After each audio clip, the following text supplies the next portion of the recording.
I run a sober house, and obviously it's necessary because people are dying and need a bed. They need a bed in a place that's safe where people aren't using. The general situation in recovery houses is that I thought I was just misplaced. I thought it was a wonderful, easy job. I couldn't understand why things were screwed up. And I got into it, and I've learned in 4.5 years that it's almost impossible to make it so it's not a little screwed up.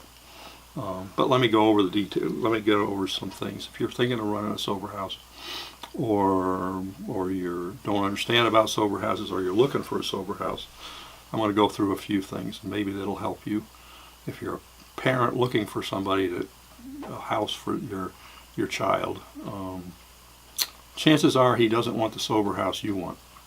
What you're looking for, if you're a parent, what you're looking for is a place where they don't use, and they're running with people that are serious about recovery.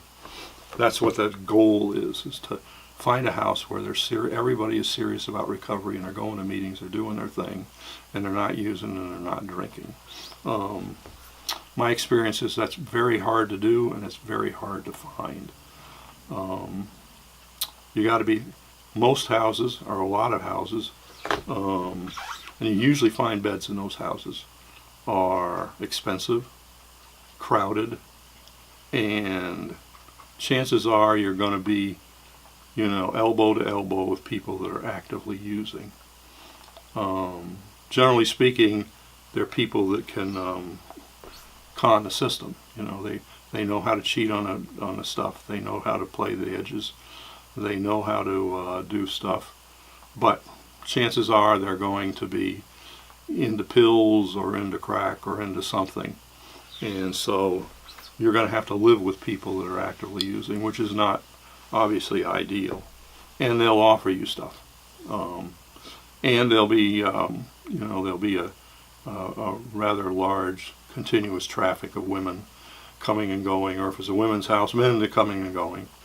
If you're a Christian and you're looking for a Christian situation, even the places that are saying they're Christian, I'm theoretically a Christian house, and I've had to, change my priorities to just giving them a chance not to die.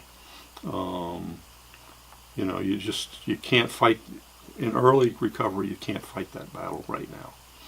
They've got to come to Jesus and understand why they would do that.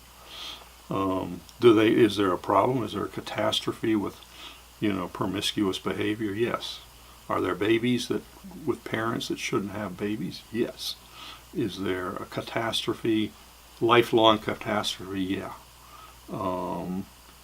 But this is not an ideal situation. Sober housing is, basically running a rooming house, on the edge of a cliff. That's what you do, and you struggle day in, day out to meet minimum requirements to give them half a chance to stay clean. But it's tough, and it's I'm almost sorry I did it, but it's tough. But you have to understand something. If you can get to the sweet spot and have people that are determined about recovery, that see the recovery and are willing to do the NAAA thing, work the steps and do the next right thing and stuff, you have to tolerate the secular stuff a little bit. The goal, at least that's my take.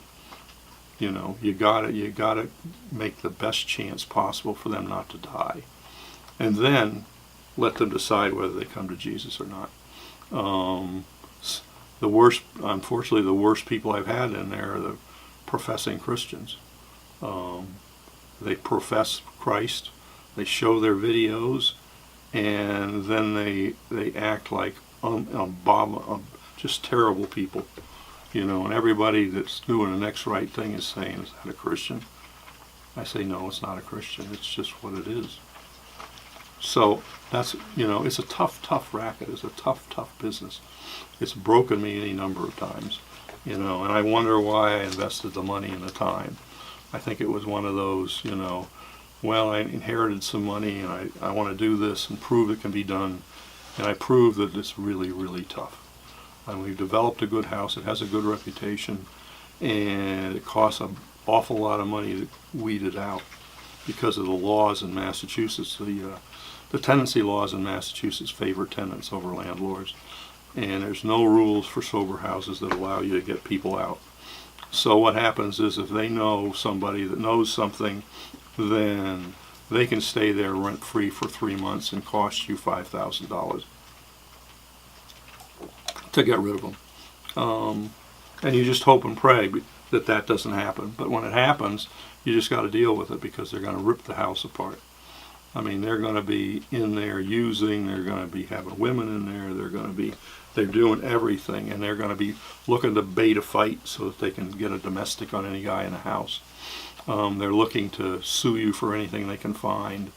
And basically the game is that they want to extort money out of you just to get rid of them. And I paid. And I don't pay, I pay less now just simply because I know that you develop a crew out there that talks among the recovery people about how they gamed you.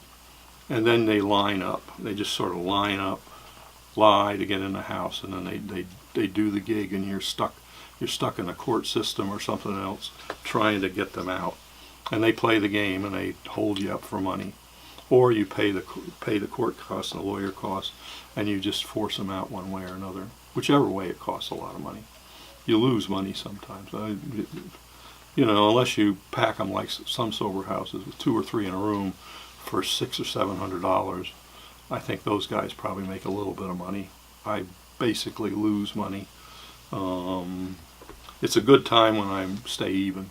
It's a bad time when I have to put my own money in it to keep it going. It's not a fun thing. It's not a fun thing. But the thing is that there are probably, in 4 years, there are probably 4 or 5 or 6 lives that'd be dead now that aren't dead because the house was there and because we ran it right.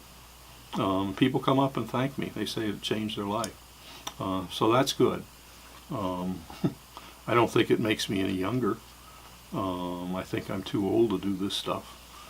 I get really depressed and upset and worried because I'm on a fixed income now because of Social Security and stuff like that. And I'm running the house, and I'd like to get an income from it, but most of the time I'm pitching into it, and my time is free. But the payback is, I think the Lord wants me to do it, and I also think that there'll be people in eternity that got there because they had a chance to stay sober. Like me, I got sober and I got saved, evangelical saved about 2 years into my recovery. I was liberal church saved probably as a kid, but I was, evangelical Pentecostal saved, about 2.5 years. I baptized in the Holy Ghost and the whole thing. And I stayed sober in the church. But running a sober house is an interesting business. It's the underbelly of missionary work. Drunks and addicts are very good at lying. They are just, it's an interesting business. I'm a drunk, so I have a little bit of a leg up, but an alcoholic and a drug addict are different beasts altogether, and the thinking is a lot different, and the personality is sometimes a lot different, but I've done it for 4.5 years, and we've had a lot of guys through the house, and 1 or 2 are dead, and that's actually pretty good. I mean, the streets of Worcester are always have bodies on it, and I have one guy in a house, and he left the house and he was dead within a week. But aside from that, my guys know a lot of people that are dead, but none of my guys are dead, and I think that's good. Even the guys we've kicked up I haven't heard that any of them are dead. One or 2 have relapsed 3 or 4 times, but none are dead, and that's a good thing. So if you're thinking of doing a sober house, do all the numbers and understand this is a brutal spiritual business. You got to fight it it's tough, and Massachusetts doesn't love you. Massachusetts makes it almost impossible to run a sober house. So if the governor happens to watch this, your laws on tenancy for sober houses suck. They're terrible. You know, you give us no slack, no business. You make it almost impossible to run a sober house. You need to change the laws so that if you're a sober house, you know, halfway houses can kick people out. Sober houses can't. You know, if you license sober houses like halfway houses, nobody'd get into it because it's expensive. But at least you can kick people out. You know, if they test positive or refuse a drug test, you can kick them out. So what I want, you know, if anybody's listening that does anything about the law, the tenancy law for sober houses, there's no law. It's just regular tenancy, you know, and the summary process is impossible. And my guys, you know, the worst of them, they go out and they specialize in summary process and how to screw a guy that's running a sober house. And that just is not good at all. You've got to. If anybody's listening, governor, lieutenant governor, representative, you know, anybody, if you have somebody that's struggling to get a bed and can't get it, they can't get a bed because nobody in their right mind does this business.